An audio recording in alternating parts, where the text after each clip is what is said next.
What's up guys, it's Carter from Clarity Auto Details. Today, in this video, I'm going to be teaching you guys how to do winter washing. Give you a bunch of tips and tricks. Now keep in mind this is for a really dirty car, not for a cleaner car, so you're going to still have to use a hose. But overall, this is going to be a more winter based video, if that makes any sense. So you're probably going to want a hose. There's just sometimes when a car is too dirty, there's no way to get around it.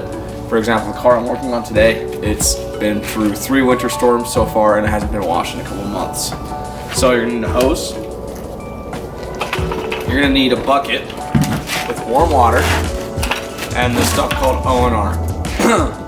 What O&R is, it's a polymer that you use with their Big Red Sponge, which is what I like to use it with. Their Big Red Sponge is just a sponge that's made to use with it.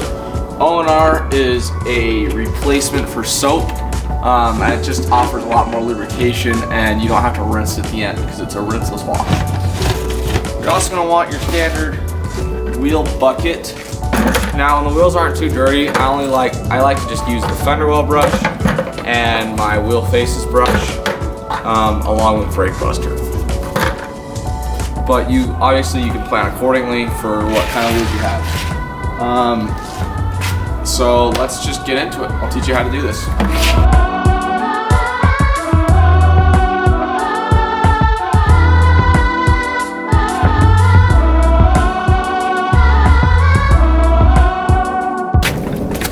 Okay, so as usual, we're just going to start with the wheels. When I do wheels, especially in the wintertime, I don't really like to fill the bucket with water. I prefer to just rinse out my tools with the pressure washer. So this process is going to be really similar to what any normal wheel cleaning would be. I'm going to rinse the wheel, spray my cleaner on, agitate with my brushes, and then rinse the wheel again. So let's get right doing that.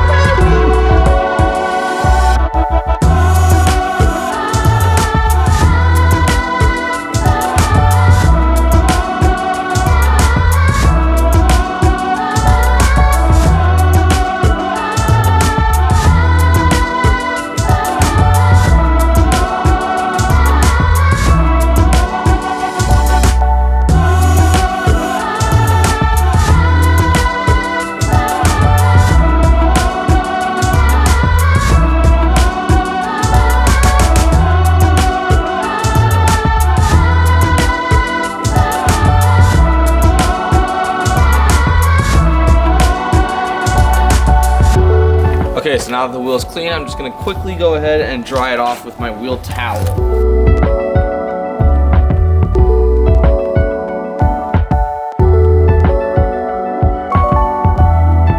Okay, now I'm just going to go ahead and repeat this same process on all 4 wheels. Alright, so it's time to get actually washing the car. So what we're going to use first is, before we even start rinsing down the paint, since it's so dirty, I'm going to take my foam cannon and spray some foam on here. Now this isn't necessary. It's a really dirty car and I just want to have as much lubrication as possible before we start washing. So I'm going to spray the foam on, rinse the car, and then we're going to start washing.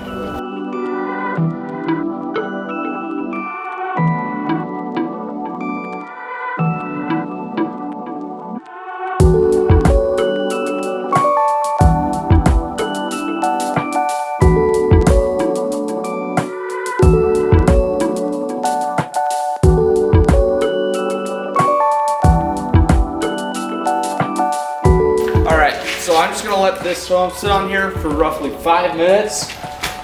It's going to start emulsifying the dirt that it's touching on the surface, so that the actual rinse is a little bit more effective for us. Okay, so now that the paint has actually been rinsed down, there's no foam on it or anything else. It's been totally rinsed. The pressure washer is now completely off. We don't need to touch it for the rest of the time. So, it's now time to start washing the car.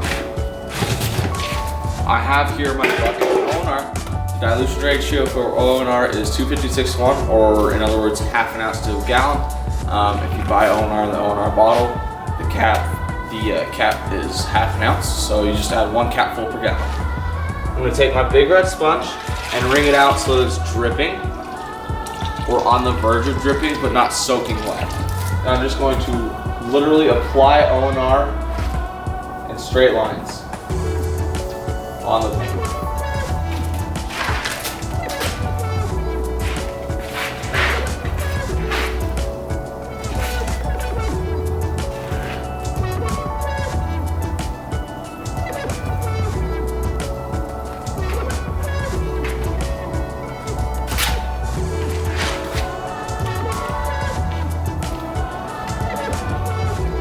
Okay, now that that's done, I'm going to just go ahead and dry it right into the panel. That's the